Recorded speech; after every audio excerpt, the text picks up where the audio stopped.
নবী আপনি যদি এতই ভালো হবেন যে জন্মের আগে আপনার বাপ মরল কেন? আপনার বলেন এটা একটা কথা? নবী আপনি যদি এতই ভালো হবেন যে জন্মের আগে আপনার বাপ মরল কেন? আপনার বলেন এটা একটা কথা? উলিদ বিন মুগিরা নবীকে বলতেছে আপনি যদি এতই ভালো হবেন তাহলে জন্মের আগে আপনার বাপ মরল কেন? আচ্ছা, জন্মের মরতে পারতাম? কখনোই সম্ভব না। হিন্দু ধর্মের দুই একজন মুসলমান হচ্ছে অবশ্য, সেটা পাইকারি হারে না, ইল্লা হতে পারে, না হওয়ারই সম্ভাবনা বেশি। যার প্রমাণ হলো নবীর চাচা আবু তালেব, যিনি আল্লাহ নবীকে লালন পালন করেছেন, অথচ মৃত্যুর সময় সে বেঈমান হয়ে মারা গেছে। নবী তার কাছে বহুবার গেছে, শেষ পর্যন্ত যখন তিনি বিছানায় একবারে শায়িত হয়ে গেছেন, আর ওঠার কোনো চান্সই নাই, যাকে বলা হয় মৃত্যুর বিছানায় শায়িত, এমন সময় নবী কানে কানে গিয়ে বললেন, চাচা চলি যখন যাচ্ছেন তাহলে একটা বার বলেন লা ইলাহা ইল্লাল্লাহ মুহাম্মাদুর রাসূলুল্লাহ, আমি আপনার হাত ধরে জান্নাতে পৌঁছায় দেব। সুবহানাল্লাহ বলতেছে। উত্তরে বললেন, বাবা মরি যখন যাচ্ছি বাপদাদার ধর্ম ছাড়বো না।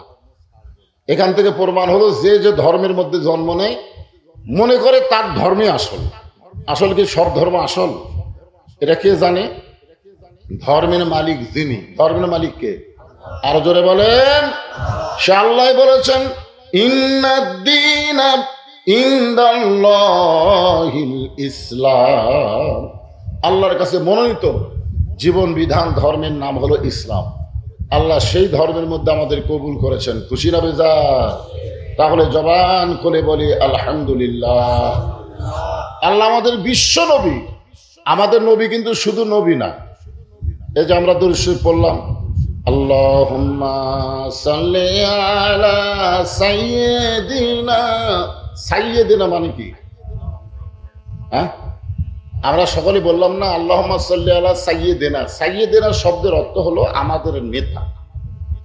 আমাদের নবী শুধু আমাদের নবী না, আমাদের নবী কিন্তু আমাদের নেতা। এই জন্য আল্লাহ বলেছেন, লাকাদ কানা লাকুম ফি রাসূলিল্লাহি উসওয়াতুন হাসানাহ।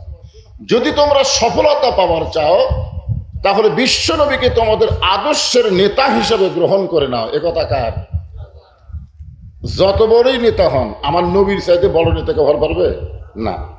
যত বড়ই প্রেসিডেন্ট হন, নবীর চাইতে বড় প্রেসিডেন্টকে হওয়ার পারবে না। আপনি যে দিকে যাবেন সেই দিকে আমাদের নবীকে পাবেন। আমরা অনেক সময় খালি নবীর প্রতি দরুদ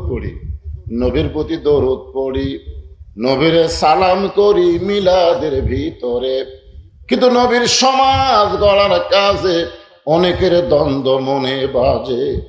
সত্যি যদি আমরা নবীর উম্মত হই তাহলে নবীর আদর্শকে আমাদের গ্রহণ করা লাগবে, ঠিক কিনা বলে? আল্লাহ নবী যখন দুনিয়া থেকে বিদায় নিলেন, এমন সময় কতিপয় সাহাবী উম্মাহাতুল মুমিনিন মা আয়েশার কাছে গিয়ে বললেন, মা আমরা নবী সম্পর্কে আপনার কাছে একটু জানতে চাই। মা আয়েশা বললেন, নবীর সাহাবীরা তোমরা কি আল্লাহর কোরআন পড়ো না? বলে, হ্যাঁ আমরা আল্লাহর কোরআন পড়ি। তাহলে কোরআন যদি পড়ে থাকো, নবী সম্পর্কে আবার আমার কাছে জানতে আসলে কেন? আজকে তোমরা শুনে নাও, আল্লাহর কোরআন যেমন, নবী হলেন বাস্তব তেমন। জোরে কোন সুবহানাল্লাহ। এই কোরআনের প্র্যাকটিক্যাল হলো আমাদের নবী। কোরআনে যা আছে নবী সেইটা আমল করে আমাদেরকে দেখায় দিছে। শুধু কোরআনের ওয়াজ শোনার জন্য, ওয়াজ করার জন্য নবী না, নবী গোটা কোরআনকে তার বাস্তব জীবনে আমল করে আমাদের দেখায় দিচ্ছেন। এই জন্য আমাদের নবী শুধু আমাদের নবী না, আমাদের নবী আমাদের কে? নেতা। এই নেতা বলতে কি সমস্যা হচ্ছে? জোরে বলেন। আজকে মসজিদে ইমাম, আরবি শব্দে আমরা বলি ইমাম। ইমাম মানে কি? নেতা। কিন্তু নেতা তো আমরা ইমামকে মানি না, যার কারণে আরবিতে ইমাম বলি, নেতা ইমামকে মানি না। সাধারণ এক মানুষকে আমরা নেতা বানাই রাখছি, কিন্তু ইমামকে আমরা নেতা বুঝি না। এটা আমাদের ইমাম। নেতা কে? নেতা ওইটা নেতা, এটা ইমাম। আসলে আমাদের নবীকে শুধু নবীর মধ্যে রাখলে হবে না, তাকে নেতা হিসেবে গ্রহণ করা লাগবে। ছোট্ট একটা দৃষ্টান্ত দিই।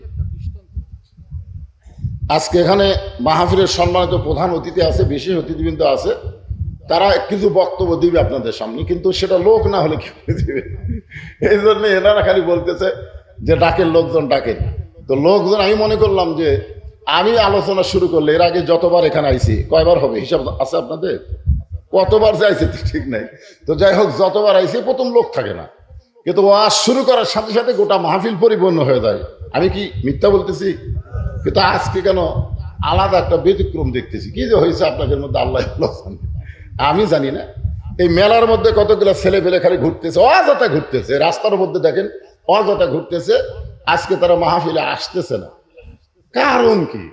এ কারণ অবশ্যই কোরআনের মধ্যে আছে। কোরআন খালি মনে করেন না যে মৌলভী মুন্সির কিতাব। কোরআন আল্লাহ বলেছেন, অনুনাজ্জিলু মিনাল কুরআনি মা হুয়া শিফাউ ওয়া রাহমাতুল লিল মুমিনিন। এর বাংলা অর্থ হলো সব সমস্যার সমাধান দিতে পারে আল কোরআন। আল্লাহ বলেছেন কোরআনকে যাবতীয় রোগের শিফা হিসেবে মুমিনদের জন্য রহমত স্বরূপ আল্লাহ প্রেরণ করেছে। বলেন সুবহানাল্লাহ। তাহলে আমরা সবাই তো মুমিন। হ্যাঁ, এই জন্য একটা দৃষ্টান্ত দিয়ে শোনেন, খুব মনোযোগ দিয়ে শুনবেন। আল্লাহ রাসূলের নাতি, অত্যন্ত মহব্বতের নাতি, নাম হলো হোসাইন। নাম কি? হোসাইন। বসে আছেন ঘরের ভিতরে, ঘরের মধ্যে বসে আছেন। এমন সময় ইয়াজিদের কিছু লোক, ইয়াজিদের কিছু লোক হোসেন রাদিয়াল্লাহর কাছে এসে বলতেছে, হোসাইন, খামাখা গন্ডগোল করে লাভ কি? কথাটা খেয়াল করে শুনবেন, খামাখা গন্ডগোল করে লাভ কি? তোমার নানা হলো বিশ্ব নবী, তোমার বাবা হলো বিশ্ব আলেম, তোমার মা হলো খাতুনে জান্নাত, তুমি এমন একটা বংশ থেকে দুনিয়াতে এসেছো, তুমি খালি ঘরের মধ্যে বসে থাকবা, চা চাবা তাই পাবা। তিনটা কথা বলেছে, তিনটা কথাই কিন্তু ঠিক। তোমার নানা হলো বিশ্ব নবী, ঠিক না? ঠিক না? তোমার বাবা হলো বিশ্ব আলেম। আপনারা বলেন তো, হযরত আলীর চাইতে বড় আলিম কেউ ছিল? রাসূল বলেছে, আনা মাদিনাতুল ইলমি ওয়া আলী বাবুহা, আমি হচ্ছে ইলমের শহর, আলী হচ্ছে তার দরওয়াজা। নবীর ভিতরে সমস্ত ইলম আলীর মাধ্যমে আল্লাহ দুনিয়াতে প্রকাশ করেছে। তাহলে ওনাদের কথা তো ঠিক, তোমার বাবা হলো বিশ্ব আলেম, তোমার মা হলো খাতুনে জান্নাত, সমস্ত জান্নাতীদের নেত্রী কে হবে? হোসাইনের মা ফাতেমা, ঠিক কিনা বলেন? তাহলে যে তিনটা কথা বলেছে ইয়াজিদের লোকেরা, আপনারা বলেন তো কথা কি মিথ্যা বলেছে? সত্য কথা বলেছে। কিন্তু এই কথা শোনার পরে হোসেন রাদিয়াল্লাহু বসে থাকলেন না, তিনি দাঁড়িয়ে গেলেন। এতক্ষণ বসে আছিলেন, ওনাদের কথা শুনে তিনি দাঁড়িয়ে গিয়ে বলতেছে, রে ইয়াজিদের সামসারা। কথাটা শুনতে কেমন লাগে? রে ইয়াজিদের সামসারা, তোমরা যদি আল্লাহর বান্দা হতে, তাহলে তোমরা শুধু আমার নানাকে বিশ্ব নবী বলতো না, আমার নানাকে বিশ্ব নবীর সাথে সাথে বলতে বিশ্ব নেতা। আমার নানাকে তোমরা বিশ্ব নবী হিসাবে স্বীকার করো, কিন্তু বিশ্ব নেতার আসন তোমরা কাকে দিছে? তো ইয়াজিদ মার্কা মুসলমান যারা, তারা আমাদের নবীকে নবী হিসাবে গ্রহণ করবে, কিন্তু নেতা হিসাবে নবীকে গ্রহণ করবেন না। অন্য একজন মানুষকে নেতা হিসাবে মেনে তার পিছনে ঘুরবে। ধরে কোন কথা ঠিক কিনা? কথাটা খেয়াল করবেন। 2 নম্বর প্রশ্ন হলো, আমার বাবা শুধু বিশ্ব আলেম নয়, আমার বাবা হলো বিশ্ব বীর। আপনারা বলেন তো, হযরত আলী কি শুধু আলেম ছিল না বীরও ছিল? তাহলে তোমরা বলতেছো আমার বাবা হলো বিশ্ব আলেম, তাহলে বিশ্ব বীর কেন বাদ দিলে? আমার বাবা শুধু বিশ্ব আলেম না, আমার বাবা হলো বিশ্ব বীর। আমার মা শুধু খাতুনে জান্নাত নয়, আমার মা হলো ফাতেমাতুজ জোহরা। ধরে কার সুবহানাল্লাহ। তোমরা একটা বলো, একটা বাদ দাও। তোমরা যখন আল্লাহর বান্দা হবে, তবে তোমরা তখন বাদ দিবা না, তোমরা তখন সবই বলবা। কিন্তু এখন কোনো মানুষের যখন চামচা হবা, তখন সবসময় নামাজ পড়া লাগবে না তো? সবসময় লাগবে? যখন হবে চামড়া ঢিল, আল্লাহর সাথে দিব মিল। যখন থাকবে চামড়া টাইট, আল্লাহর সাথে করবো ফাইট। আমার দাদা বাঁচে আছে, বাপ বাঁচে আছে, আমার কাছে আজরাইল আসতে অনেক পরে আসবে, এখন অত দরকার নাই, ভালো হব, দাদা মরুক বাপ মরুক তারপরে হবো। এইরকম একটা নফসানিয়াত আমাদের অনেকের মধ্যে থাকে। জোরে কোন কথা ঠিক কিনা? এই নফসিয়াতকে দূর করার জন্য কথাটা বলতেছে, একটু মনোযোগ দিবেন। আমার নানা শুধু বিশ্ব নবী হইলে আমার নানাকে মক্কা থেকে মদিনায় হিজরত করা লাগতো না। আমার নানা যদি বিশ্ব নবী হিসাবে থাকতো, তাহলে আমার নানাকে মক্কা থেকে মদিনায় হিজরত করা লাগতো না।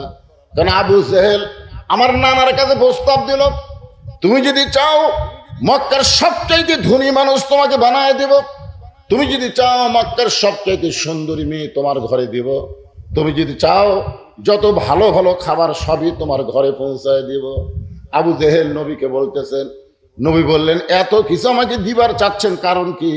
বলে, কারণ একটাই, তুমি কোরআন শরীফ শুধু ঘরের মধ্যে পড়বা, ঘরের বাহিরে আল্লাহ, নলে যে অন্ধকারে ডুবিত এই ধরনী। সবাই বলেন, নবী মোর পরশমণি, নবী মোর সোনার খনি, নবী নাম ভাবে যে জন সেই তো দোজা হানের ধ্বনি। উপর দিকে লক্ষ্য করে দেখলে ছিদ্র দেখা যায়। আবু বকরের মনের মধ্যে চিন্তা, ওই ছিদ্র দিয়ে যদি কিছু বের হয় নবীরে কামড় দেয়, আপনার বলেন তো গর্তের মধ্যে কয়জন আছে? কয়জন? কিন্তু বারবার খালি চিন্তা করে, যদি গর্ত দিয়ে কিছু বের হয়ে নবীকে কামড় দেয়। চিন্তা করছেন যে নবীর মহব্বতে নিজের কথা আবু বকর ভুলে গেছে। গর্ত থেকে কিছু বের হয়ে যদি দুইজনকে কামড় দেয়, এই দুইজনের কথা চিন্তা করে না, তিনি বারবার চিন্তা করতেছে যদি নবীকে কামড় দেয়। এক সময় তিনি চিন্তা করে দেখেন, ডান উরুর উপরে নবী ঘুমায় গেছে, এখন বাম পাটা তো ফাঁকা আছে। ওই বাম পাটা গর্তের মধ্যে যখন লাগায় দেয়, গর্তের মধ্যে যেই মাত্র লাগায় দিছে, এমন সময় আল্লাযী খালাকাল মাউতা ওয়াল হায়াতা লিয়াবলুয়াকুম আইয়ুকুম আহসানু আমালান ওয়া হুয়াল আজিজুল গফুর। আল্লাহ বলতেছেন, বিষাক্ত সাপ, যা ওই গর্তের মধ্যে যে পায়ের তালুটা দেখবি, ওই পায়ের তালুতে একটা কামড় মারবি। আর আবু বকরকে আল্লাহর পক্ষ থেকে তার অন্তরের মধ্যে চালু করে দেওয়া হয়েছে, আজকে তোমার জীবনের শ্রেষ্ঠ আমলের পরীক্ষা হবে। জোরে করো সুবহানাল্লাহ। সাপটা যেই মাত্র পায়ের তালুতে কামড় দেয়, কারেন্ট শর্ট খাওয়ার মতন বিষটা আবু বকরের কলিজায়। মনটা বলতেছে পা টান দে, পা যদি টান না দিস আবার কামড় মারবে। আর ইমান বলতেছে মরে যাব, কিন্তু পা টান দিয়া ওই বিষাক্ত সাপ নবীরে কামড় মারবে, এই সুযোগ আমি দেব না। সাপটা বলতেছে, আল্লাহ আপনি কামড় মারতে বললেন, কামড় মারলাম, কিন্তু পা তো টান দেয় না। আল্লাহ বলে, আবার কামড় মার। সাপটা যখন আবার কামড় মারছে, আবু বকর কান্দের বলে, সাপরে তুই আবার কামড় মারলি, তুই যতই কামড় মার বিষের যন্ত্রণায় মরে যাব, কিন্তু পা টান দিয়ে নবীরে কামড় মারবি, এই সুযোগ তোরে দিব না। সাপটা বলতেছে, আল্লাহ কামড় মারলাম, কিন্তু পা তো টান দেয় না। আল্লাহ বলে, আবার কামড় মার। 5-5 বার সাপটা কামড় মারছে, বিষের যন্ত্রণায় আবু বকর থর থর করে কাঁপতেছে। হঠাৎ এক ফোঁটা চোখের পানি নবীর গাল মোবারকে পড়েছে। নবী আমার চোখ খুলে দেখে আবু বকর কাঁদতেছে। রাসূল বলতেছে, বাড়ির কথা, বিয়ে বাচ্চার কথা মনে করে কাঁদতেছো? আবু বকর বলে, রাসূলুল্লাহ আমার বুকটা সে কলিজা যদি আপনাকে দেখাতে পারতাম, তাহলে দেখতে পাইতেন আমার কলিজার ভিতরে আল্লাহ নবী ছাড়া আর কারো জায়গা নেই। তাহলে কি কারণে কাঁদতেছো? বলে, ছিদ্রের মুখে পাটা দিয়ে কি যেন বারবার কামড় দেয়। নবী হ্যাঁচকা টান দিলেন, নিজের থুতু মোবারক যখন পায়ে তালুতে লাগাই দিলেন, বিষটা পানি হয়ে গেল। রাসূল বলে, আবু বকর বিষাক্ত সাপ তোমার কামড় মারতেছিল, একবার কামড় মারলি তুমি আমার ঘুম থেকে চেতন করতে পারতা, কিন্তু আমার ঘুম থেকে চেতন না করে 5-5 বার সাপের কামড় খাইলা। আবু বকর বলে, রাসূলুল্লাহ আমার জীবনের চাইতে আপনার ঘুমের দাম অনেক বেশি। রাসূল বলে, আল্লাহ যে আবু বকর আমার ঘুমের চাইতে তার জীবনকে ক্ষীণ মনে করে। যাব, সকাল হয়ে গেল। আবু জেহেল বলতেছে, এতগুলো নেতা একত্র হওয়া যাবে না, আজকে তখন হয়েছি, আজকেই ফয়সালা করা লাগবে। বলে, কেমনে ফয়সালা করবেন? বলে, দরকার হলে ঘরের দরজা ভাঙ্গে টাইনা বের করে আজকেই হত্যা করা লাগবে। ঘরের দরজা খুলে তাকায় দেখে ওরে তার মানে চাদর দিয়ে ঘুম পাড়তেছে, আবার ঘুমের সাউন্ড শোনা যায়, নাকের সাউন্ড, ঘুমের সাউন্ড। আবু জেহেলের সাথে ছিল একটা ক্যাডার। এই যে 37 জনের মধ্যে একটা ক্যাডার বোঝেন না? দেখবেন নেতার চাইতে ক্যাডারের কিন্তু মশান বেশি। নেতা জানে যে সামনে ইলেকশনে জনগণের মন জুগায় আমার পাশ করা লাগবে, দরকার কথা ঠিক কিনা। আর ক্যাডাররা কি, ক্যাডারকে কোনোদিন নেতা হওয়ার পারবে?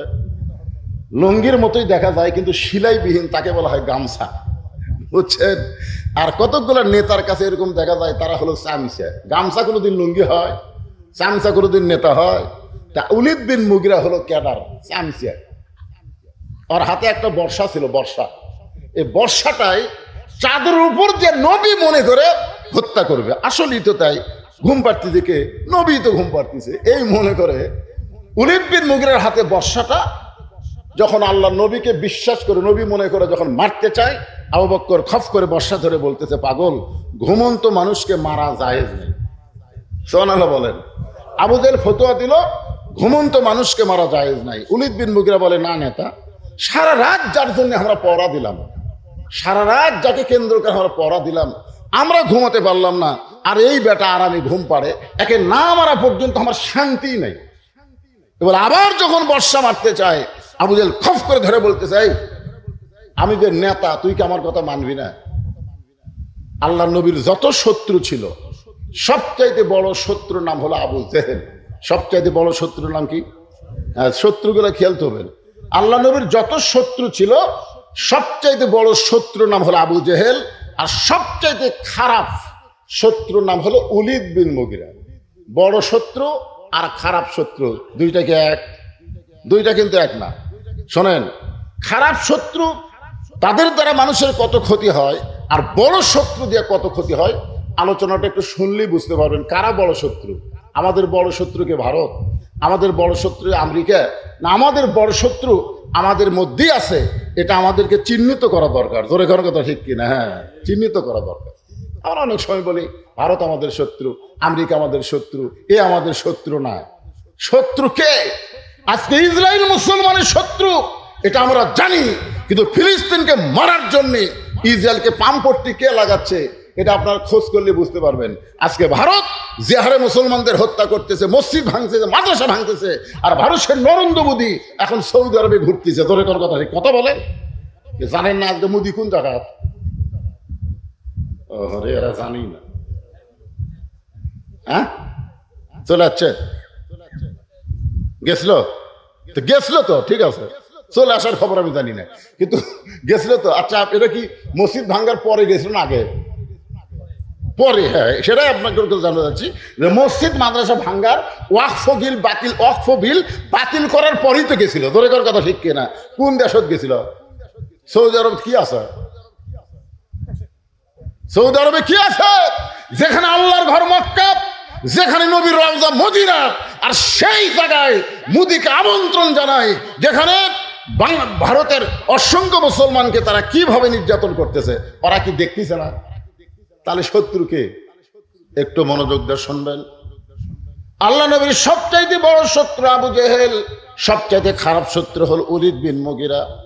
এমন খারাপ শত্রু, নবী যখন কোনো জায়গায় কোনো সাহাবীর মধ্যে ওয়াজ করতেছে, ওলীদ বিন মুগীরা সাইড দিয়ে যাচ্ছে আর বলতেছে, ও মুসলমানের নবী, আপনি যদি এতই ভালো হবেন যে জন্মের আগে আপনার বাপ মরল কেন?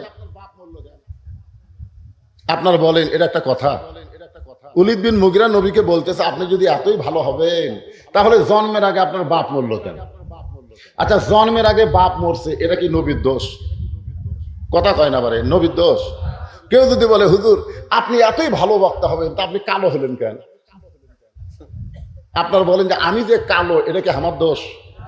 তাহলে দেখেন, এইরকম কথা কারা বলবে? আল্লাহর চোখ দিয়ে দর দর করে পানি পড়তেছে। শিশুকালে মইরা গেছে মা, গর্ভে থাকতে মরছে পিতা, নবী চোখে দেখলেন না। কে করিবে লালন পালন, কে দিবে সান্ত্বনা? এই দুনিয়ার বড় এতিম নবী ছিলেন একজনা। নবীর চোখ দিয়ে যখন দর দর করে পানি পড়তেছে, আল্লাহ বলে, হাবিব, ওলীদ বিন মুগীরার কথা শুনে আপনি কষ্ট পাইছেন, আপনার চোখ দিয়ে পানি পড়তেছে, আপনি কি ওলীদ বিন মুগীরাকে চিনেন? রাসূল বলতেছে, আল্লাহ চিনবো না কেন? সে হলো মুগীরার বেটা ওলীদ। আল্লাহ বলতেছে, না হুজুর, সে মুগীরার বেটা ওলীদ নয়, সে হচ্ছে উতুল্লিম বাদা জালিকা জানিম।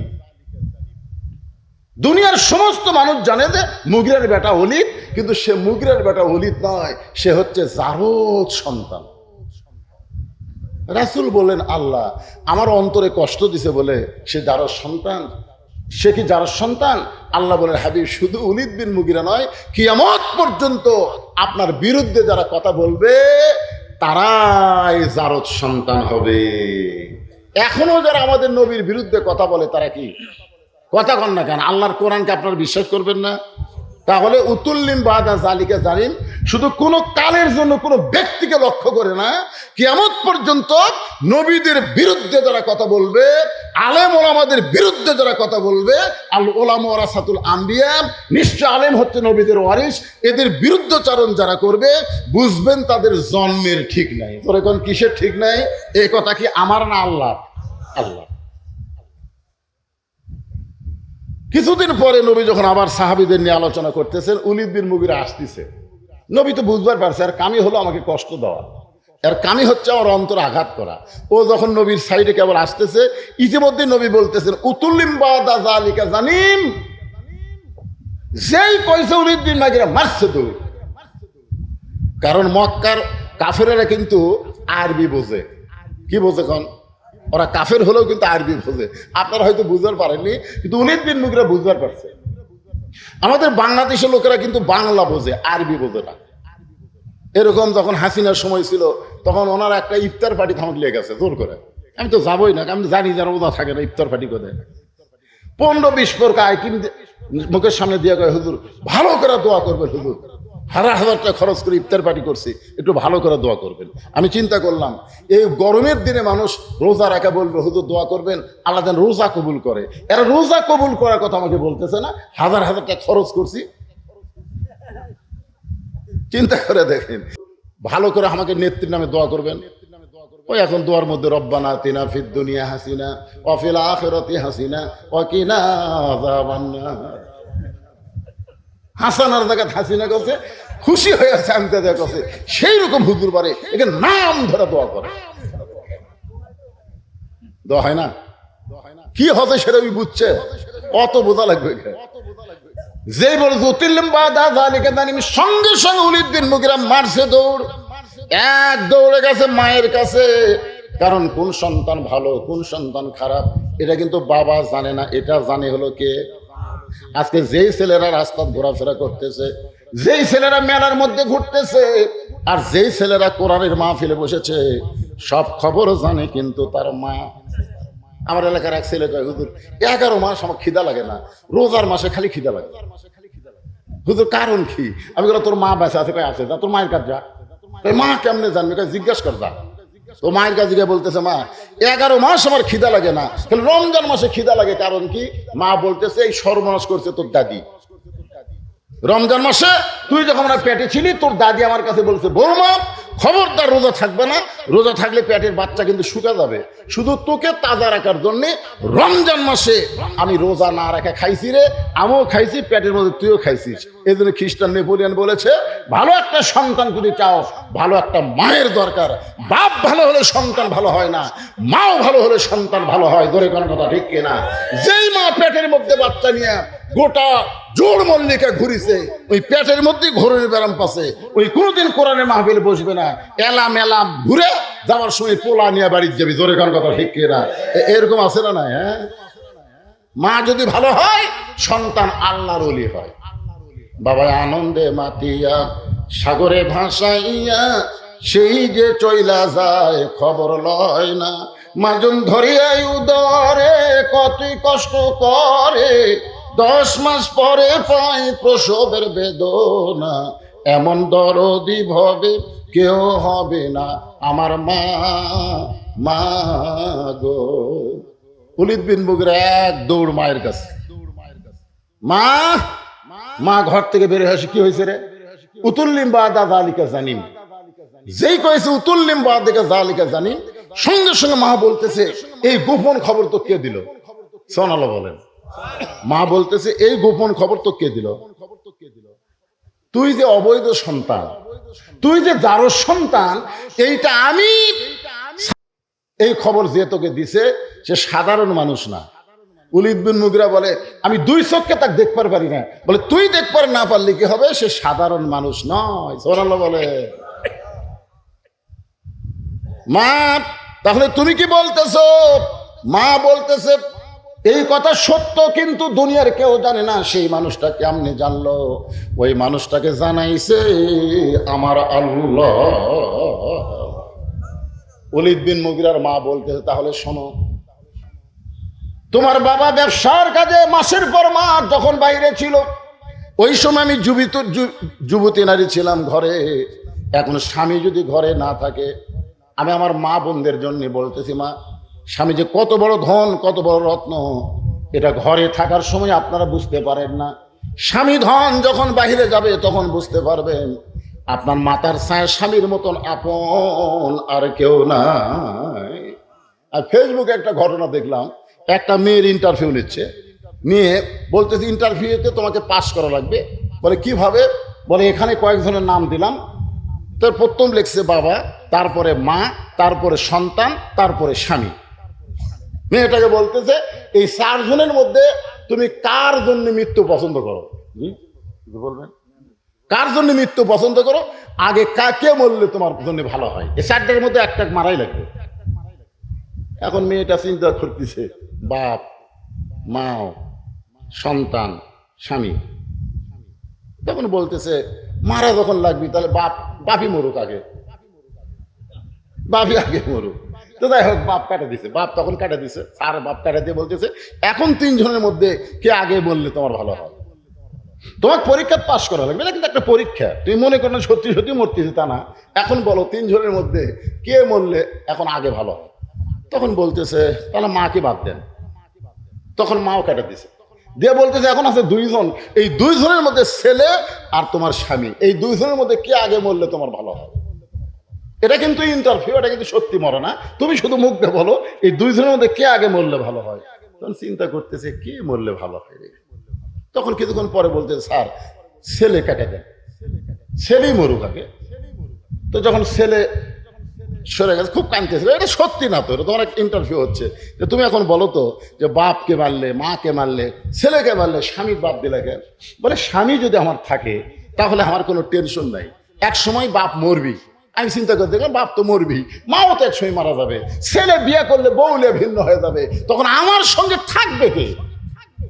আমি চিন্তা করে দেখলাম এই স্বামী ছাড়া তো আমার উপায় নাই, স্বামী ছাড়া আমার গতিও নেই, এদের আমি চাইছি স্বামী থাক। তাই মা বোনদের বলতেছি, মা, আল্লাহ রাসূল বলেছেন কোন নারীকে যদি আল্লাহর পরে কাউকে সেজদা দেওয়ার হুকুম থাকতো তাহলে প্রত্যেকটা বউকে বলতাম স্বামীর পায়ে সেজদা করো। স্বামীর গুরুত্ব কম না বেশি? ওলীদ বিন মুগীরার মা বলতেছে তোমার বাবা যখন মাসের পর মাস ব্যবসার কাজে বাহিরে থাকে তখন আমার মনের মধ্যে একটা ছটফটি ব্যারাম ঢোকে। মেয়েদের, পুরুষ মানুষ যখন কাছে না থাকে তখন ভিতরে একটা ছটফটি ব্যারাম ঢোকে, একা একা কেন ভালো লাগে না, কোনো কাজে মন যেন বসে না, আমার কি হতে কি হয়ে গেল, আমি নিজেও তো কিছু বুঝি না। যুবতী মেয়েদের জন্য বলতেছি। ওলীদ বিন মুগীরার মা বলে আমি তখন ঘরের ছাদে গেলাম, উড়ুর মন নিয়ে যখন ছাদে বসেছিলাম এমন সময় দেখি তোমার বাপের ছোট ভাই তোমার চাচা বাইরে ঘুরতেছে। আমি তখন তার সামনে এমন একটা অভিনয় করলাম, সে বুঝবার পারছে আমি তাকে কাছে চাচ্ছি, সে আমার ঘরের মধ্যে আসলো, তার সঙ্গে আমার মিলন হলো, আর এই মিলনের মাধ্যমে তুমি আর পেটে আসলে, তুমি আসলেই জারদ সন্তান। সুবহানাল্লাহ হবেন না? তাহলে আল্লাহর নবী মাধ্যমে আল্লাহ যেটা জানাইছেন, নবীর বিরুদ্ধে যারা কথা বলবে, আবু জেহেল হলো 1 নম্বর বড় শত্রু, আর ওলীদ বিন মুগীরা হলো খারাপ শত্রু। এমন সময় আবু জেহেল বলতেছে চাদরের মধ্যে ঘুমের অবস্থা যদি দেখতে চাই চাদর টান দেওয়া ছাড়া তো উপায় নাই। এবার চাদর টান দিয়ে দেখে চাদরের মধ্যে যিনি ঘুম পাড়তেছেন ইনি তো নবী না, উনি হচ্ছেন হযরত আলী। 37 জন নেতা, চোখ ছোট ছিল, চোখ বড় হয়ে গেল। কে রে? তাহলে নবী কোন জায়গা? হযরত আলী মুস্কি মুস্কি হাসতেছে, জোরে কোন সুবহানাল্লাহ। মুস্কি মুস্কি হাসার কারণ কি জানেন? আল্লাহ নবী এখন নিরাপদে আছে, জোরে কোন সুবহানাল্লাহ। এরা যখন নবী বাদ দিয়ে ঘরের মধ্যে ঢুকছে, আমার চাদর টান দিয়ে আমার ঘুম ভাঙায় দিছে, তাহলে নবীকে এরা ধরতে পারে নাই, নবী নিরাপদে আছে। আবু জেহেল বলে তুই চাদর মধ্যে ঘুম পারলি, যে জায়গায় নবী থাকার কথা সে জায়গা তুই ঘুম পারতিস, নবী কোন জায়গা? আলী বলতেছে নবী কোন জায়গা আমি ঘুমের মানুষ কেমনে জানবো? তোমরা চেতনা ছিল, তোমরা খবর দাও। আবু জেহেল বলতেছে খামাখা এর সাথে সময় নষ্ট করে লাভ নাই, চলো আমরা খুঁজি পাহাড়ের কোনো গুহায়, হয়তো কোনো গুহায় আত্মগোপন করেছে। এই অল্প সময়ের মধ্যে বেশি দূর যাবার পারে নাই, 37 জন নেতা নিয়ে আবু জেহেল যখন পাহাড়ের গুহায় খোঁজ করবে, এমন সময় হযরত আলী ঘর থেকে দরজায় গিয়ে এভাবে বুড়া আঙ্গুলি বের করে আঙ্গুল ঘুরাইতেছে। আবু জেহেল বলতেছে, আলী রে, আঙ্গুল ঘুরানোর মধ্যে কি বোঝাবার চাও? আলী বলতেছে, তোমরা যতই খোঁজাখুঁজি করো, আল্লাহ যদি তাকে নিরাপদে নেয়, দুনিয়ার কোনো মানুষ তার কোনো ক্ষতি করতে পারবে। আবু সুফিয়ান বলতেছে, নেতা, এরই জন্যই সর্বনাশ হলো। এই যদি চাদরের মধ্যে না ঘুমাতো, তাহলে আমরা তো মনে করতাম যে ঘরে কেউ নাই, কিন্তু এখানে কিন্তু বলবো চাচ্ছেন, অত্যন্ত গুরুত্বপূর্ণ কথা, যদি না ঘুমাতো তাহলে আমরা মনে করতাম ঘর ফাঁকা বার হয়ে গেছে, আমরা আগেই খোঁজ করতাম। কিন্তু এই বেটার চাঁদের মধ্যে ঘুমে থাকার কারণে আমরা মনে করছি নবী ঘুম পাড়তেছে, এই জন্যই তো আমরা ঘরের এলাকাও ছাড়ি নাই, এরে সাইজ করা হোক। তখন হয়ত আলী আসমানের দিকে তাকায় বলতেছে, রে মক্কার নেতারা শোনো, যদি আল্লাহ নবী আমাকে বলতো, আলী, মক্কার 37টা সারবোকা আমার বাড়ির চারিধারে ঘেরাও করেছে, তুমি একটু সাইজ করো, আমি তোমাদেরকে টিপি দিয়ে দিয়ে মারতাম। কিন্তু আল্লাহ নবী তোমাদেরকে সাইজ করতে না বলে আমাকে চাদরের তলে ঘুম পাড়তে বলেছে। আমি নবীর কথা মতো চাদরে ঘুম পাড়ছি। বেশি বকওয়াজ করিস না, কিছু করার থাকে তাহলে আয়। 37 জন নেতাকে হযরত আলী যখন ডাকতেছে, এমন সময় আবু জেহেল বলতেছে, ওর সঙ্গে গন্ডগোল করে আমরা জিততে পারবো না, এর সঙ্গে গন্ডগোল করতে পারবো না। হোসাইন বলতেছে, আমার বাবা শুধু বিশ্ব আলেম না, আমার বাবা হলো বিশ্ববীর। মনে ভুলে গেছেন? আমার নানা শুধু বিশ্ব নবী না, আমার নানা হলো বিশ্ব নেতা। তো বিশ্ব নেতার কথা এতক্ষণ আপনাদের বললাম, এখন বিশ্ব বীরের কথা একটু শোনেন তো, কেমন হযরত আলী বীর ছিলেন। তিহিমা প্রান্তরে নবী যখন সাহাবীদের নিয়ে আলোচনা করতেছে, এমন সময় আল্লাহ নবীর চোখ দিয়ে দর দর করে পানি পড়তেছে। সাহাবীরা বলতেছে, ইয়া রাসূলুল্লাহ, কি সুন্দর আলোচনা করতেছেন, আর এখন আপনার চোখে আবার পানি আসলো কেমনে? আল্লাহ রাসূল বললেন, সাহাবীরা, তোমরা জানো না, এই মুহূর্তে আমাকে আল্লাহ জানাইছে মক্কার সবচাইতে বড় বীর নাম হলো তার আমর। মক্কার সবচাইতে বড় বীর উমর কিন্তু না, আমর।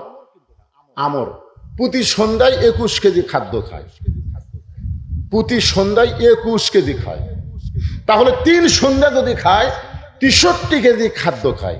আর যে তরবারি নিয়ে যুদ্ধ করে, এই তরবারির নাম হলো এই তরবারির ওজন হলো 3.5 মণ। যে তরবারি নিয়ে আমর যুদ্ধ করে, এই তরবারির ওজন কত? 3.5 মণ। আজকে সে আমর কাবা ঘরের সামনে তরবারি থুয়ে কাবা ঘর ছুঁয়ে শপথ করে বলেছে, মুসলমানের নবীকে না মারা পর্যন্ত আমি দুনিয়ার কিছু খাবো না, দুনিয়ার কিছু পানও করবো না। আজকে কাবা ঘর ছুঁয়ে শপথ করে ওই আমর আমি নবীকে হত্যা করার জন্য মক্কা থেকে রওনা দিয়েছে। এই খবর আল্লাহ আমাকে দেওয়ার কারণে আমার চোখ দিয়ে দর দর করে পানি পড়তেছে। ওসমান গনি দাঁড়িয়ে বলে, ইয়া রাসূলুল্লাহ, এত বড় বীর যখন আপনাকে হত্যা করার জন্য আসতেছে, তাহলে একটা কাজ করা, আপনি দোয়া করেন, আমরা সবাই আমিন আমিন করি, আল্লাহ যেন আমরের হাত পাও অবশ করে দেয়। আমর যেন আপনার কাছে আসার আগেই তার হাত পাও যদি অবশ হয়ে যায়, তাহলে আপনাকে মারবে ফেলবে। আল্লাহ রাসূল ওসমান গনির কথা পছন্দ করে সাহাবীদের নিয়ে যখন দোয়া করার জন্য হাত তুলতে যাচ্ছেন, এমন সময় আল্লাহ তাআলা ফেরেশতা জিবরাইল পাঠিয়ে বলতেছেন, ইয়া আইয়ুহান নাবিয়্যু হারজিল মুমিনিনা আলাল কিতাল, ওগো নবী, যাদেরকে নিয়ে আপনি দোয়া করতেছেন, এই 2টা হাত খালি দোয়ার হাত না, এই 2টা হাত হলো অস্ত্র ধরার হাত। এই 2টা হাত দিয়ে শুধু দোয়া করলে হবে না, আমরা আলেমেরা বহু দোয়া করলাম, আমরা তাহাজ্জুদে নামাজ পড়ে দোয়া করেছি। আল্লাহর সাইদি হুজুরকে 13 বছর জেলখানায় বন্দি রাখছে, এরপরে জেলখানায় তার মৃত্যু হয় নাই, সেখান থেকে হাসপাতাল নিয়ে গিয়ে তাকে হত্যা করা হলো। আমরা দোয়া করেছি, চোখের পানি বের করে বুক ভিজায় ফেলছি, কিন্তু কাম হয় নাই। ছাত্র জনতার আন্দোলন জীবন দেওয়ার কারণে ওই ফ্যাসিস্ট কিন্তু পলাতে বাধ্য হয়ে গেল। ধরে কোন কথা ঠিক কিনা? খালি দোয়া করছে না বার হচ্ছে? আবু সাইদকে 2 হাত করে দোয়া করছে না সিনা টান করে দাঁড়াচ্ছে? আল্লাহ রাসূলকে আল্লাহ বলতেছে, ইয়া আইয়ুহান নাবিয়্যু হারজিল মুমিনিনা আলাল কিতাল, ওগো নবী, এই 2 হাত করে দোয়ার হাত না, এই 2 হাত হলো অস্ত্র ধরার হাত। সঙ্গে সঙ্গে নবী দোয়া বাদ দিয়ে বললেন, সাহাবীরা, মহাবীর আমর আমাকে হত্যা করার জন্য মক্কা থেকে রওনা দিয়েছে, তোমাদের মধ্যে এমন কি কেউ আছো যে আমরের সামনে দাঁড়াবার পারবা? সমস্ত সাহাবীরা মাথা নিচু করে চিন্তা করতেছে যে প্রতি সন্ধ্যায় 21 কেজি খায়, আর তরবারির ওজন হলো 3.5 মণ। এই বীরের সামনে কে দাঁড়াবে? সবাই যখন চিন্তা করতেছে, এমন সময় পিছন দিক থেকে 11 বছর, কয় বছর? 11 বছর একটা কিশোর বাচ্চা দাঁড়িয়ে বলতেছে, ইয়া রাসূলুল্লাহ, আমি দাঁড়াবার চাই, আল্লাহ রাসূল বললেন, তুই কি আলী? বলে, হ্যাঁ আমি আলী। এজরেজ, বস বস, ছোট্ট মানুষ বুঝিস না, লাভ দিয়ে উঠছিস। এ সাহাবেরা, তোমার মধ্যে এমন কে আছো ওই মহাবীর আমরের সামনে বেড়াবার চাও? সঙ্গে সঙ্গে হযরত আলীটাকে বললেন, ইয়া রাসূলুল্লাহ, আমি আলী ওই আমরের সামনে দাঁড়াবার চাই। রাসূল বললেন, বস। নবী আবার বললেন, সাহাবীরা, তোমাদের মধ্যে এমন কে কেউ আছো ওই মহাবীর আমরের সামনে দাঁড়াবার চাও? সঙ্গে সঙ্গে হযরত আলী দাঁড়িয়ে গেলেন। আল্লাহ রাসূল বলেন, আয়। কাছে ডেকে বলতেছে, তুই আমরকে চিনিস? প্রতি সন্ধ্যায় 21 কেজি খাদ্য খায়, তুই সারা বছর খাসিস? তুই সারা বছরও তো 21 কেজি খাস নাই, আর প্রতি সন্ধ্যায় 21 কেজি খাদ্য খায়, 3.5 মজনের তরবারি নিয়ে যুদ্ধ যায়, আর সেই আমর আমাকে হত্যা করে আসতেছে, তুই বারবার দাঁড়াস, তুই আমরকে চিনিস?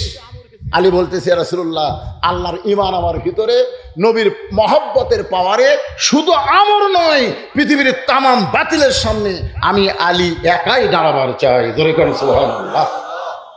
আল্লাহর ঈমান আমার ভিতরে। আল্লাযী খালাকাল মাউতা ওয়াল হায়াতা, মৃত্যুর হায়াতের মালিককে। জোরে করেন না। আল্লাহর ঈমান আমার ভিতরে, আর নবীর মহব্বতের পাওয়ারে শুধু আমর নয়, পৃথিবীর তামাম বাতিলের সঙ্গে আমি আলী একা দাঁড়াবার চাই। সঙ্গে সঙ্গে আল্লাহ নবী আলীকে বুকের মধ্যে চাপটে ধরে বললেন, ওসমান, তোমার বাড়িতে কোনো তরবারি আছে? ওসমান গনি বলে, ইয়া রাসূলুল্লাহ, কুরবানি দেওয়ার সময় উট দুম্বা জবাই করার একটা ছুরি আছে। রাসূল বলেন, ওইটাই নিয়ে আসো। এক দৌড়ে ওসমান বাড়িতে গেলেন, একটা তরবারি নিয়ে আসলেন, যেই তরবারি দিয়ে তিনি উট এবং দুম্বা জবাই করেন কুরবানির সময়। সেই তরবারি নবীর হাতে দিলেন। নবীর তরবার দিকে তাকায় দেখে তরবারি মাপে হলো 1 কেজি, আর লম্বাই হলো 27 ইঞ্চি। 1 কেজি ওজনের তরবারি, 27 ইঞ্চি। আল্লাহ রাসূল বলেন, আলী, এই তরবারিটা হাতে নাও। আমর নিয়ে আসতেছে কয় মন? 3.5 মন। আর তার সামনে মাত্র 1 কেজি একটা তরবারি দিয়ে বললেন, তরবারির সামনে তসবিহ টুপি চলবে না, তরবারির বিনিময়ে তরবারি লাগবে। আজকে ভারত হুমকি মারছে পাকিস্তানও, পাকিস্তান হুমকি মারতেছে ভারতও। জোরে কোন কথা ঠিক কিনা? এরা কিন্তু হুমকির মধ্যে দিয়ে একসময় যুদ্ধ লাগবে না, কারণ জানে যে ভারতও মাল, পাকিস্তানও মাল। এরা খালি বাংলাদেশের বিরুদ্ধে লাগতেছে, কিন্তু আমরাও ভাগ্য করে একটা ডক্টর ইউনূস পাইছি, ওকে গুড়ে আঙ্গুল দেখাচ্ছে। জোরে কোন কথা ঠিক কিনা? কথা কি পাননি? ইউনূস পাননি? ইউনূস কিন্তু একটা ভাগ্যের ব্যাপার। আমি ছোটবেলায় বহু গজল গায়ে ফার্স্ট হয়েছিলাম। তার মধ্যে একটা গজল ছিল, ইউনূস নবীরে খাইলো মাছেতে গিলিয়া, ফেরেশতা পাঠাইলেন আল্লাহ এসমে আদম দিয়া, দমে দমে সে হরদম পড়ে সে এসমে আজম, মাছেরই উদর হইতে বাঁচাইলা প্রাণ। সবাই বলেন আল্লাহু আল্লাহু, তুমি জাল্লে জালালুহু, শেষ করা তো যাই না গে তোমার গুণগান। আল্লাহু আকবার। একটা মাছ ইউনূস নবীরে খাইছিল, হজম করতে পারে নাই। এখন বাংলাদেশের ক্ষমতার চেয়ারে ইউনূস বসে আছে। ভারত তোমরা যতই চেষ্টা করো, বাংলাদেশের কিছুই করতে পারবে না। জোরে কর কথা ঠিক কিনা? হ্যাঁ, অন্য কেউ যদি ক্ষমতার চেয়ারে যেত, এতদিন ভারত যে কি করতো রে ভাই। কিন্তু ইউনূস তো এই দেখেন, এখন আবার শুনলাম যে উনি নাকি এখানকার ভোট দেওয়ার পরে, সামনে ডিসেম্বরে ভোট দেওয়ার পরেই উনি জাতিসংঘের মহাসচিব হওয়ার পথে আসছে। সুবহানাল্লাহ কর না কেন? আয় আয়, ডোনাল্ড ট্রাম্প পর্যন্ত তার দিকে খাড়া হয়ে সার কয়। আমরা অনেকে তাকে চিনি না, বোঝেন তার মধ্যে কি মাল আছে। গোটা পৃথিবীতে মাত্র 7 জন 3টা শ্রেষ্ঠ পুরস্কার পাচ্ছে। গোটা পৃথিবী শুদ্ধা মাত্র 7 জন, তার মধ্যে ডক্টর ইউনূস একটা। 3টা পুরস্কার লাগাতার পাচ্ছে, শ্রেষ্ঠ পুরস্কার। তার মধ্যে একটা নোবেল পুরস্কার, আমেরিকার অ্যাওয়ার্ড পুরস্কার, এরকম 3টা পুরস্কার। তার মধ্যে কি যোগ্যতা আছে আমরা অনেকেই বুঝতে পারতেছি না। কাতারের লক্ষ লক্ষ কোটি টাকা হাসিনা ঋণ করেছিল, ইউনূস সরকার যাওয়ার আগে পরিশোধ হয়ে গেছে। সুবহানাল্লাহ কথা কম। কিন্তু বুড়া মানুষ তো কাম একটু ধীরে ধীরে। বুড়া মানুষের কাজ কি খুব তাড়াতাড়ি হয়? দেখেন 85 বছর বয়স, এই 85 বছরের বুড়া মানুষের কাজ আমরা খালি তাড়াতাড়ি হয়। বুড়া মানুষের কাম হচ্ছে ধীরে ধীরে। কতক্ষণ ঠিক কিনা? ধীরে ধীরে কিন্তু সব সাইজ হচ্ছে না ভাইজান। আপনার বলেন, এই যে একজন আমাকে আজকের মাহফিলের সভাপতি আমাকে বলতে যে হুজুর গাড়ির কি টাইম? আগে টাইমই ছিল না, 9টার গাড়ি কয়টায় যায়, আর এখন 9টার গাড়ি 9:45 হাজির। এবার ঈদের মধ্যে কোনো যানবাহন নিয়ে মানুষকে ভোগান্তি বোয়াতে হয়নি। জোরে কোন কথা ঠিক কিনা? গোটা রমজান মাসে কোনো জিনিসের দাম আমাদের চাহিদার উপরে ছিল না, চাহিদার মধ্যেই সীমিত ছিল। জোরে কোন কথা ঠিক কিনা? হ্যাঁ, আল্লাহর বান্দার একটু মনোযোগ দিয়ে শুনবেন, কথা প্রসঙ্গে কথা এলো তাই আপনাদের শুনালাম। এবার 27 ইঞ্চি তরবারি নবী আলীর হাতে দেবেন। আলী তরবারির বিরুদ্ধে তরবারি লাগবে, যা আমরের সামনে যা।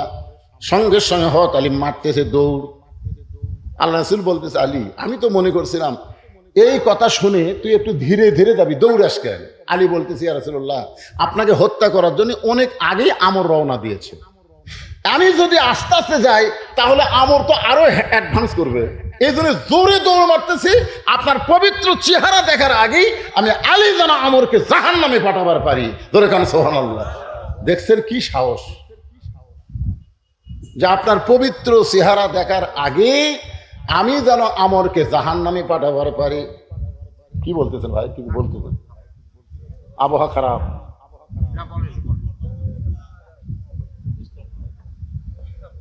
কোনো ডিস্টার্ব না, ওয়াজ হবে, যে কটা কথা ধরছি সহজ করো ভাই। ধরেন বলছি অনেকে বলেছি, এখন তো ওয়াজ খুব একটা চাপ নাই। আগে তো একদিনে নেতাদের 4-5টা মাহফিলে যাওয়া লাগতো, এখন তো সেই সময় নেই, বৈশাখ মাস, এই জন্য ভাইরা বসে বসে শুনতেছে। আর এই গ্রামেরও তো আপনি সন্তান নাকি? আমরা তো যেহেতু আপনাকেই আমি সামনাসামনি ওয়াজ শুনি, ওই জন্য বিরক্ত হয়ে আছেন না? না না, আচ্ছা ঠিক আছে, আপনার ওয়াজ ইয়েতে একটু জিকির করেন লা ইলাহা ইল্লাল্লাহ, জোরে লা ইলাহা, লা ইলাহা ইল্লাল্লাহ মুহাম্মাদুর রাসূলুল্লাহ। সকলে বলি সাল্লাল্লাহু আলাইহি ওয়াসাল্লাম। এত জোরে আমর দৌড় মারছে, হযরত আলী দৌড় মারছে, আমরের সামনে চলে গেছে। সুবহানাল্লাহ খান। 1000 কাফের, আর কোনো পথ নাই। 3 দিকে আমরা সৈন্যটা নিয়ে গেছি অস্ত্র নিয়ে, এখন তুমি কেমনে পলায়ে যাবা? আল্লাহ বলে, মুসা রে, বারবার ফেরাউন তোকে সাগর দেখায়, একটাবার তাকায় দেখো। মুসা নবী তাকায় দেখে হাতের লাঠির আঘাতে ওই সাগর সাগর নাই, আল্লাহ 12 লাইন রাস্তা বানাইয়া দিছে। আল্লাহ যদি সাগরকে রাস্তা বানাবার পারে, আল্লাহ যদি আগুনের চুলাকে শান্তির বাগান বানাবার পারে, তাহলে আল্লাহ তরবারিকেও তক্তা বানাবার পারে। আল্লাহ ইচ্ছা করলে ওই ভারতের অ্যাটম বোমাকে বাংলাদেশের মুসলমানের জন্য মিষ্টি বাঙ্গি তরমুজ বানাবার পারে। জোরে কর কথা, ঠিক কিনা কথা বলেন? এত অস্ত্র এরা বানাচ্ছে, আর মনে করতেছে যে একটা উগ্রপন্থী নেতা মাঝে মধ্যে হুমকি মারে। কিছুদিন আগে থেকে মিঠুন চক্রবর্তী একটা হুমকি মারছে যে বাংলাদেশকে দখল করতে নাকি 15 মিনিটই লাগবে। হ্যাঁ, নরেন্দ্র মোদী আর একটা নেতা, শুভেন্দু ওই মাথা এবারে এই দিক দিয়ে ঢুকবে, এই দিক দিয়ে বাড়াবে।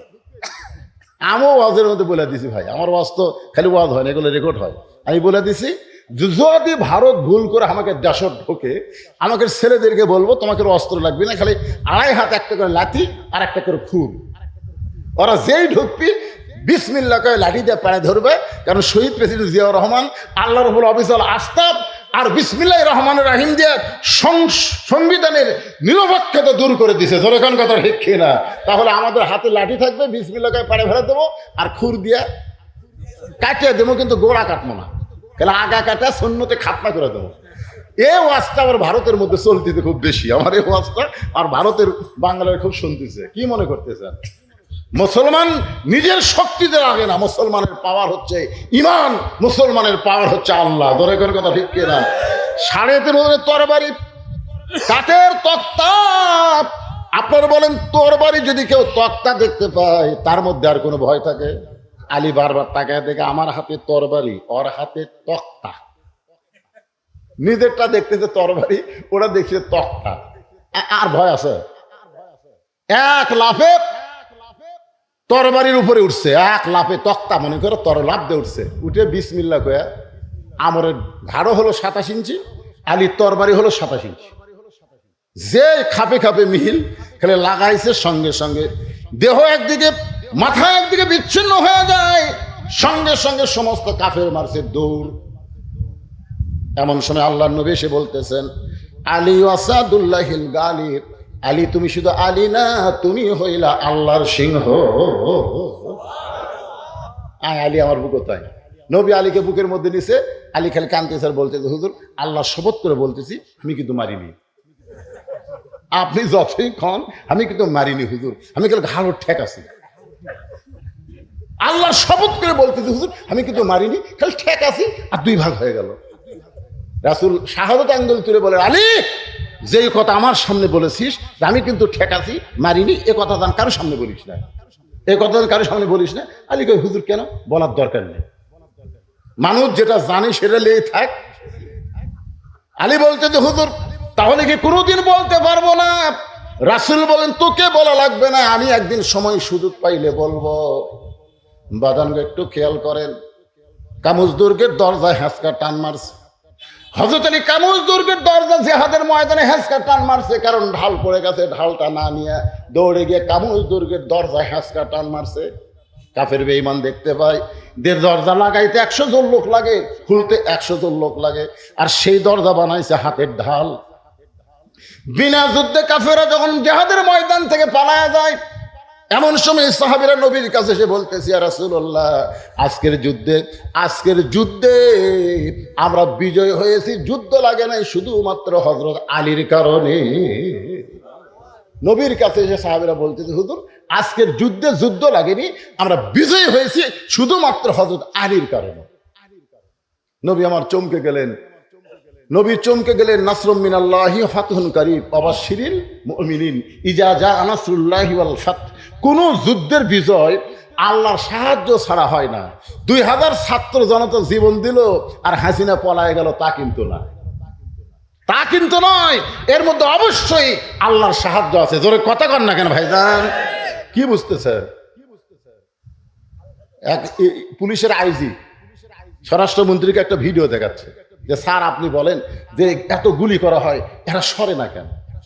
এত গুলি করা হয়, এরা দৌড় দেয় না কেন? দেখেন অবস্থাটা, দেখেন ভিডিও দেখাচ্ছে, দেখেন এই দেখেন গুলি করি, একটা পরে ওটি আবার 2 জন আসে খারাপ হয়।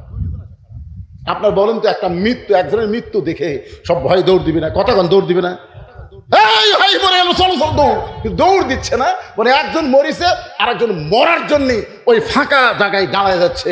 এটা কোনো মানুষের দ্বারা হয় না, এটা আল্লাহর সাহায্য, এই ঈমানের কারণে হয়েছে। ধরে কোন কথা ঠিক কিনা? হ্যাঁ, এটা বিশ্বাস করা লাগবে। অনেক ছাত্ররা কয় আমরা জীবন দিছি এই কারণ। না বাবা, একটু মনোযোগ দিয়ে শুনবেন। আল্লাহ রাসূল বললেন আলী কোথায়?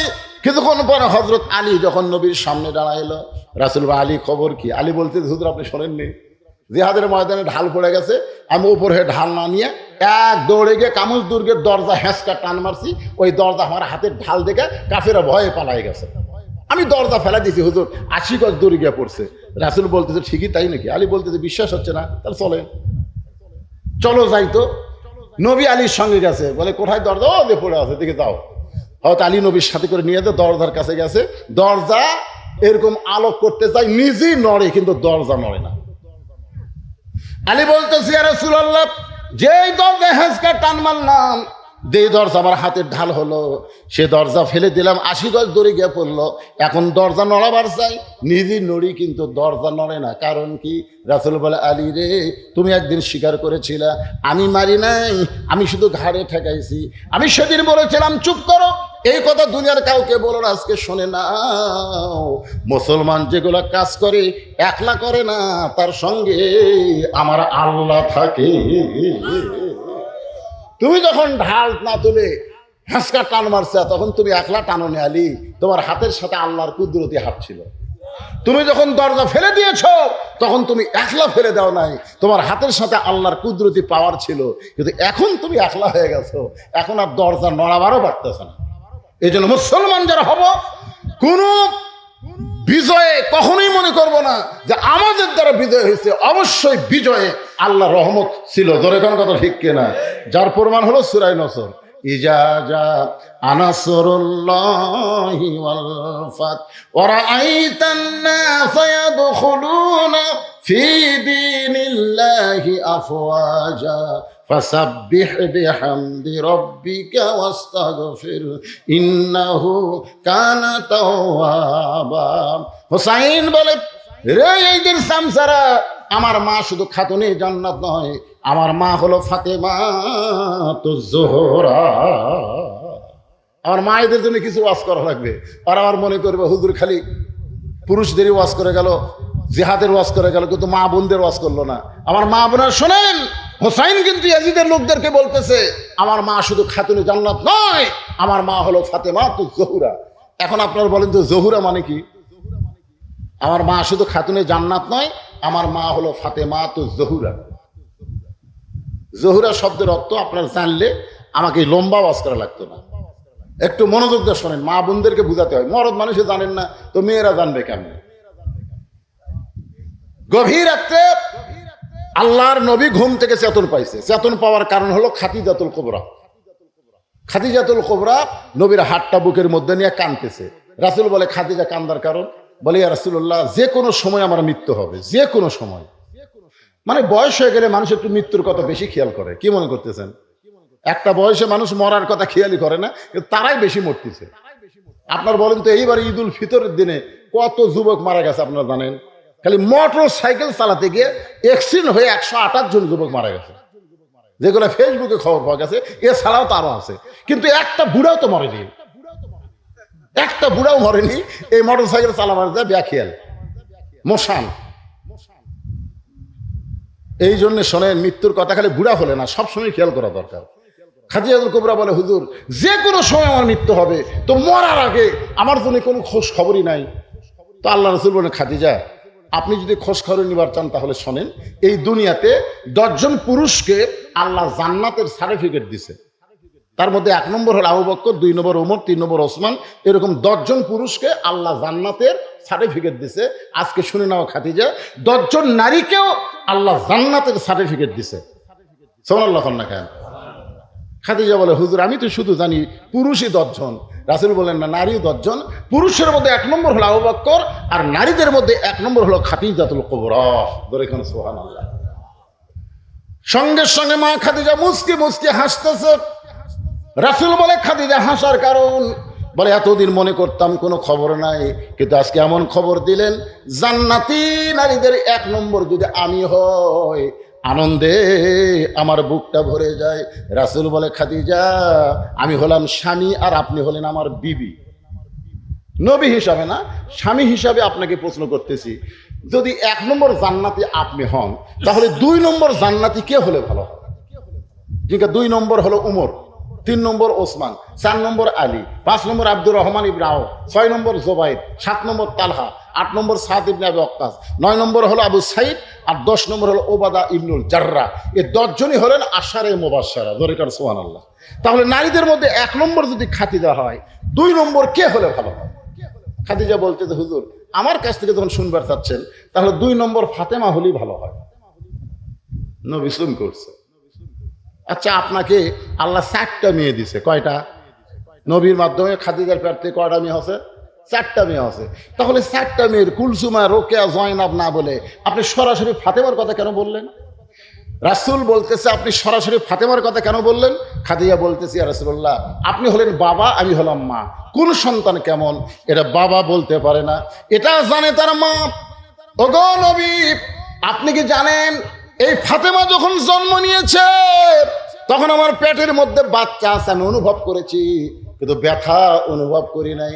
এই ফাতেমা যখন প্রসব হয়েছে, আমার বাচ্চা দুনিয়াতে জন্ম নিল, এটা আমি বুঝতে পেরেছি, কিন্তু আমার কোনো প্রসব বেদনা হয় নাই। আমি আশ্চর্য হয়ে যখন মেয়েটার দিকে তাকাইলাম, তাকায় দেখি তার 2টা হাত ইজ্জতের উপর দিয়ে জন্ম নিয়েছে। আমি মা হইয়াও তার ইজ্জত পর্যন্ত দেখতে পারি নাই। সেদিন থেকে আমার মনের বড় চাহিদা। 1 নম্বর যখন আজকে আপনি আমাকে ঘোষণা করলেন, 2 নম্বর ফাতেমা হলে ভালো হয়। রাসূল চোখের পানি বের করে বললেন, খাদিজা, আপনার ফাতেমা তো জান্নাতি নয়, আপনার ফাতেমা হলো জান্নাতি নারীদের নেত্রী। আপনারা তো সুবহানাল্লাহ বললেন, তো খাদিজার সুবহানাল্লাহ হয় না। রাসূল বলে, খাদিজা, আপনার মেয়ে হলো জান্নাতি নারীদের নেত্রী। এটা শোনার পর আপনি খুশি না বেজার? বলে, হুজুর এখনো তো ফাতেমা জানে না। এই যে আমাদের মধ্যে গল্প হচ্ছে, এটা তো ফাতেমা জানে না।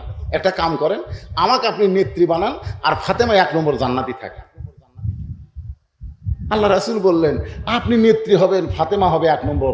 আপনি জানেন না হুজুর, মেয়েদের মধ্যে এই নেতৃত্বের লড়াই খুব বেশি হয়।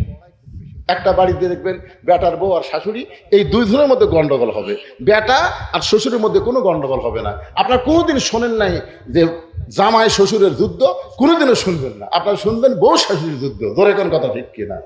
বউ শাশুড়ির যুদ্ধ হবে, জামাই শ্বশুরের যুদ্ধ হবে না। কারণ পুরুষে পুরুষে এত হিংসা নাই, তার নারীদের মধ্যে আছে। ধরে কোন কথা ঠিক কিনা? দেখেন কি হিংসা হাসিনার, মিথ্যা একটা দোষ দেয়। এতিমের মান আত্মসত্ত্বা করেছে 2 কোটি টাকা, এই জন্য বিনা দোষে তাকে জেলের মধ্যে দিল দেশনেত্রী বেগম খালেদা জিয়াকে। ধরে কোন কথা ঠিক কিনা? বিনা দোষ, অথচ টাকা এখনো ব্যাংকে পড়ে আছে। 2 কোটি টাকা এখন 8-9 কোটি টাকা হয়ে গেছে, অথচ বিনা দোষে একটা তার তার জন্য কত দরখাস্ত করা হয়েছে বিদেশে চিকিৎসার জন্য, দেয়নি। হিংসা। আমি যদি তাকে ছাড়া দিয়ে ভালো হয়, তাহলে একদিন তো সে নেত্রী হবে, আমার অবস্থা কি হবে? আজকে খবর কি বাবা? আল্লাহ রাসূল বললেন, খাদিজা আমি হলাম ঘোষণাকারী, দেওয়ার মালিক হচ্ছে আল্লাহ, দেওয়ার মালিক হচ্ছে আল্লাহ।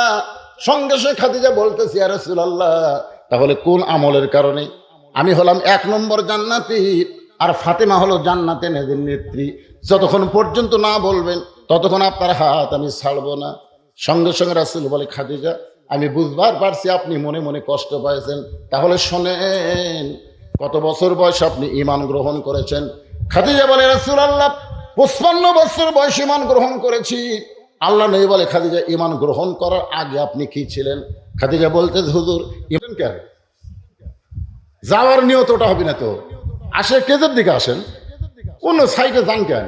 মনে করতেছিল এইভাবেই দুনিয়া থেকে চলে যাবেন, তা না বাদান।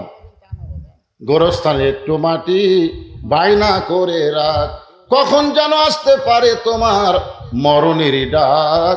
গোরস্থানের একটু মাটি বায়না করে রাখ, মিশে মায়াই বন্দি থাইকা করলাম কত খেলা। পশ্চিমে তাকে দেখো তোমার ডুইবা গেছে বেলা। এক পলকের নাই ভরসা, এক পলকের নাই ভরসা, মিশে সকল আশা। কখন বুঝি দারুর ঝড়ে ভাঙবে তোমার বাসা। এ তাইসা আপনার বলছেন কে যে আপনার তো খাওয়া দাওয়া হয়নি।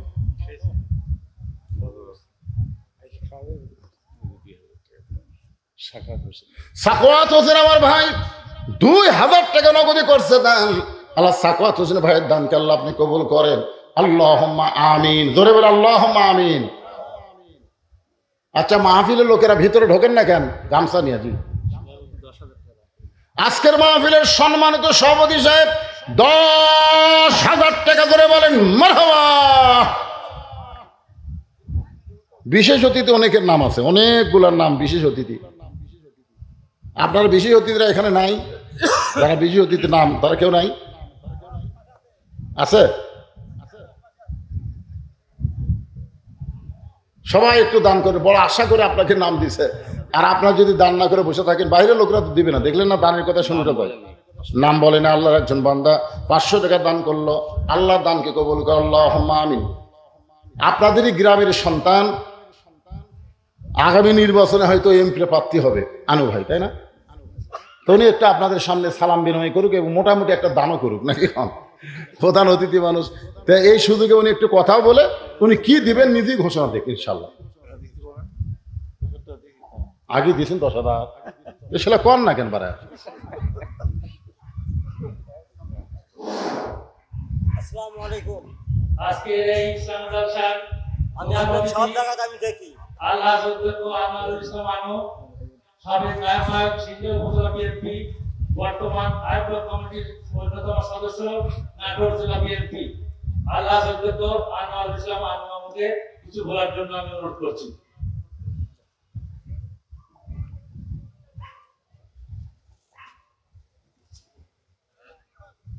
এই ইয়তল বিসমিল্লাহির রহমানির রহিম। আমাদের জরুরিকা নদীর পূর্ব পরের ইসলামী জলসার সম্মানিত সভাপতি অ্যাডভোকেট নুরুল পাটোয়ারি, আজকের অনুষ্ঠানের প্রধান বক্তা আমাদের উত্তরবঙ্গের কৃতি সন্তান, বিশ্বপ্রধান বক্তা, উনি শুধু বাংলাদেশ নয়, আমি আজকের এই মাহফিল ওনার বক্তব্য প্রথম শুনলাম, সামনাসামনি, কিন্তু ওনার বক্তব্য ইউটিউবে শুনেছি। জি আমরা যেহেতু ইউটিউবে শুনেছি, শুধু বাংলাদেশ না, পৃথিবীর সকল জায়গা থেকে ওনার বক্তব্য শুনে থাকেন শুনে। এবং উনি আজকে যে বক্তব্য দিয়েছেন, আর অনেক ভালো ভালো বক্তব্য ওনার ইউটিউবে আছে, যেটা আমরা শুনে থাকি। তো যাই হোক, উনি কোরআন ও হাদিসের আলোকে অনেক সুন্দর বক্তব্য রেখেছেন এবং অনেক বিশ্লেষণাত্মক বক্তব্য রেখেছেন। আমি আজকে মাহফিলে ওনার প্রধান বক্তা হিসেবে আসায় উপস্থিত দেখতে পেরে বক্তব্য শুনে আসাকে নিজেকে ধন্য মনে করছি। আমাদের মাঝে আরো উপস্থিত রয়েছে এই অনুষ্ঠানের দ্বিতীয় বক্তা, আমার ছাত্র আসাদুল আসাদ, আমাদের সিংড়া উপজেলা বিএনপির বিভিন্ন পর্যায়ে সমিতির নেতৃবৃন্দ রয়েছেন, আমাদের সাবেক চেয়ারম্যান ইব্রাহিম ফটিক সাহেব রয়েছেন, সাবেক চেয়ারম্যান সাবেক ইসলাম বকুল সাহেব রয়েছেন, আমাদের পৌর বিএনপি সিনিয়র যুগ্ম আহ্বায়ক সাবেক শাখাধনী শাখা রয়েছেন, সাবেক কমিশনার সিংড়া পৌরসভার আমাদের পৌর বিএনপির যুগ্ম আহ্বায়ক মহিদুল ইসলাম রয়েছেন, আরো নেতৃবৃন্দ রয়েছেন এবং আমার গ্রামের সম্মানিত সুধী মন্ডলী, আসসালামু আলাইকুম। সম্মানিত সুধী মন্ডলী, আমি এই গ্রামেরই সন্তান, আমার জন্ম এখানে। আমি এই আলো বাতাসে পরিবেশে মানুষ এসে আপনাদের সামনে লেখাপড়া শেষ করে আমি আমার কর্মজীবনে আপনাদের মাঝে থেকে আমি সিংহাদঙ্গা স্কুল কলেজের অধ্যক্ষ হিসেবে প্রায় 22 বছর অতিক্রান্ত করেছি। আমি রাজনীতি করি। আমার রাজনীতি মানুষকে নিয়ে সর্বোপরি, যেহেতু আমি রাজনৈতিক কারণে এলাকায় সকল মানুষকে দল মত থেকে সকল ঊর্ধ্ব থেকে আমি এলাকার মানুষকে সবসময় প্রাধান্য দিয়ে চলি। এবং আমার কাছে এমন মনে হয় যে যারা যে সিংহাদঙ্গা কলেজ স্কুলে অধ্যক্ষ কর্মচারী ছিলাম, প্রতিষ্ঠানে দিয়ে গিয়েছে, আমি কোনোদিন কোনো সময় রাজনৈতিক পরিচয় কখনো জিজ্ঞাসা করি। আমি মনে করি যে আমার এলাকার মানুষ, আমি সেই হিসেবে সবকে দেখি আর। তো যাই হোক, অনেক রাত হয়ে গেছে। আমাদের প্রধান বক্তা আমাদের জনাব রঞ্জশীল সাহেব, উনি অনেক 2 ঘন্টা বক্তব্য রেখেছেন। আমরা খুব মন দিয়ে বক্তব্য শুনেছি। আমরা আসলে মানুষ হিসেবে আমাদের দায়িত্ব রয়েছে, আল্লাহ পাক মানুষকে সৃষ্টির সেরা জিনিস তৈরি করেছে, জ্ঞান দিয়েছেন, বিবেক দিয়েছেন, বুদ্ধি দিয়েছেন। এবং সর্বোপরি আমরা মুসলমান হিসেবে আমাদের যেটা করণীয়, আপনারা নিশ্চয়ই আমাদের সুন্দরভাবে বিশ্লেষণ করে প্রধান বক্তা। কাজেই আমরা যেটা মনে করি যে আল্লাহ পাকের হুকুম মতো আমাদের অবশ্যই চলতে হবে, তবেই না সবসময় শান্তি শৃঙ্খলা সমাজে ফিরে আসবে। আপনারা দেখেছেন বিগত সময় যে মানে আপনার নিয়মের বাইরে থাকবে। আপনারা নিশ্চয়ই লক্ষ্য করেছেন বিগত 15 বছরে আমরা আন্দোলন করেছি কি জন্য? একটা সুন্দর সুস্থ নির্বাচনের জন্য, মানুষের স্বাধীনভাবে কথা বলার অধিকার ফিরিয়ে আনার জন্য, এবং দেশে আইনের সঙ্গে প্রতিষ্ঠা করেছেন। আপনারা দেখেছেন দুর্নীতি করে, অত্যাচার করে পৃথিবীর ইতিহাসে কোন শাসকই বিগত দিনে আপনারা সেটা দেখলেন। আমরা চাই যে আগামী দিনে আমরা সুন্দর বাংলাদেশ হবে এই প্রচেষ্টা করি। আমাদের নেতা জনাব তারেক রহমান সাহেব বারবার আহ্বান জানাচ্ছেন যে বিগত দিনে যে দেশ হয়েছে সেরকম দেশ আমরা আগামী দেখতে চাই না, আমরা সুন্দর নতুন বাংলাদেশ দেখতে চাই, যে দেশে আমরা মানুষের স্বাধীনভাবে তাদের ভোট প্রয়োগ করতে পারবে, যে দেশে মানুষ স্বাধীনভাবে চলাফেরা করতে হবে, যে দেশে আইনের শাসন থাকবে, সে একটা বাংলাদেশ আমরা সামনে প্রত্যাশা করি এবং সেই লক্ষ্যে আমরা কাজ করে যাচ্ছি। আমি আপনাদের সন্তান হিসেবে এলাকার প্রত্যেকটা উন্নয়ন কর্মকাণ্ড বিগত দিনে আপনাদের পাশে যেমন ছিলাম, সামনেও থাকবো। আমরা ইতিমধ্যেই আমাদের এলাকার বিভিন্ন কর্মকাণ্ডে, যেহেতু দল এখনো ক্ষমতায় আসে নাই, তারপরেও আমরা যতটুকু সাহায্য সহযোগিতা পাচ্ছি, সরকারের উন্নয়নের যে কর্মকাণ্ড চলছে, আমরা কিন্তু আমি এলাকার এই ইতিমধ্যে আমাদের এই যে দুর্মলিকা, তারপরে ওই যে আপনার মহাপুরি খড়গপুরি এবং আমার দুর্মলিকার আমি মসজিদ কিছু বরাদ্দের ব্যবস্থা করেছি। যেহেতু জরুরি এই প্রশ্নে অবশ্যই আগামী দিনে সরকারের যে বরাদ্দ সেটা তো ইনশাআল্লাহ আমরা দেখবে আমাদের সাথে চেষ্টা করবো সেটা করার। আর আসলে আজকের এই দাসে আরো কিছু সহযোগিতা করেছি আমি জি আলহামদুলিল্লাহ। আপনার আমি তো হুমানের জার্সিতে 10,000 টাকা দিয়েছিলাম ওখানে কিছু বলার কথা হ্যাঁ হ্যাঁ